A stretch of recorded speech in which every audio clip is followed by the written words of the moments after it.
నరేష్ గారు, ఇక్కడ విచ్చేసిన ప్రతి ఒక్కరు, గణపతి అందరికీ కూడా నమస్కారం. సార్కి, గౌరవ ఎమ్మెల్యే సార్కి ఒక విషయం తీసుకొస్తున్నాను.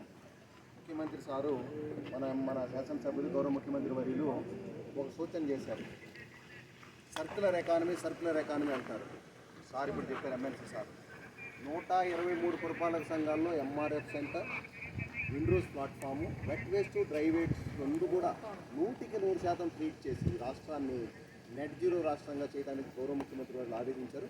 కుప్పమే మొట్టమొదటిసారిగా ఎంఆర్ఎఫ్ సెంటర్ కంప్లీట్ అవబోతుంది. ఇంకొకటి సార్ మీ దృష్టి తీసుకొస్తున్నాను. తమ దృష్టికి 40 మంది వర్కర్స్ ఆ షెడ్లో బతుకుతారు డిగ్నిటీగా 20,000 రూపాయలతో. ఆ షెడ్లో వచ్చే వాల్యుబుల్స్ అన్నీ సెగ్రిగేట్ చేసినందుకు ఆ సర్క్యులర్ ఎకానమీ అంటే ఈ 40 మందికి ఎంప్లాయ్మెంట్ కల్పించడానికి డబ్బులు ఎక్కడ వస్తాయి? ప్రజల మీద ఒక్క రూపాయి పన్ను వేయకుండా అక్కడికి వచ్చే బాటిల్స్, అక్కడికి వచ్చే వెట్ వేస్ట్లో నుంచి డబ్బులు తీసి ఆ 8 లక్షల రూపాయలు కూడా అక్కడే క్రియేట్ చేసి మనం సర్క్యులర్ ఎకానమీ అనేది మోడల్గా చేయడానికి ముఖ్యమంత్రి గారు సూచించారు.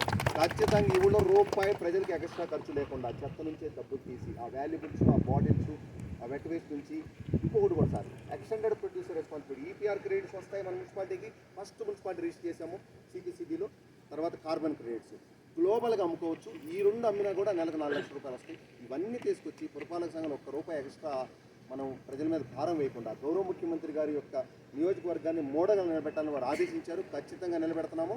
సార్ దృష్టికి ఈరోజు నేను తీసుకొస్తున్నాను.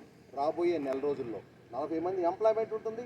అక్కడే డబ్బు వస్తాయి, అక్కడే ఈపీఆర్ క్రెడిట్స్, అక్కడే కార్బన్ క్రెడిట్స్ వస్తాయి. ఇవన్నీ కూడా 123 పురపాలక ఇంప్లిమెంట్ చేయబోతారు సారు. జూలై సార్ వచ్చేటప్పటికి ఆయన ముందు ప్రజెంట్ చేయబోతున్నాం సార్.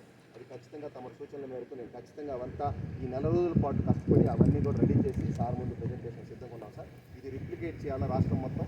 డబ్బు లేదు మన దగ్గర, ఉండే డబ్బు జాగ్రత్త చేసుకోవాలి. అక్కడే సర్క్యులర్ ఎకానమీ అంటే అక్కడే క్రియేట్ చేయాలి, అక్కడే ఖర్చు పెట్టాలి ఎంప్లాయ్మెంట్కి. ఆ ఎంప్లాయ్మెంట్ లక్షలాది మందికి ఈ సాలిడ్ వేస్ట్ రంగంలో ఎంప్లాయ్మెంట్ రాబోతుంది. తర్వాత రూల్స్ వచ్చినాయి సార్ కొత్తగా 2016 ఎస్డబ్ల్యూఎం రూల్స్.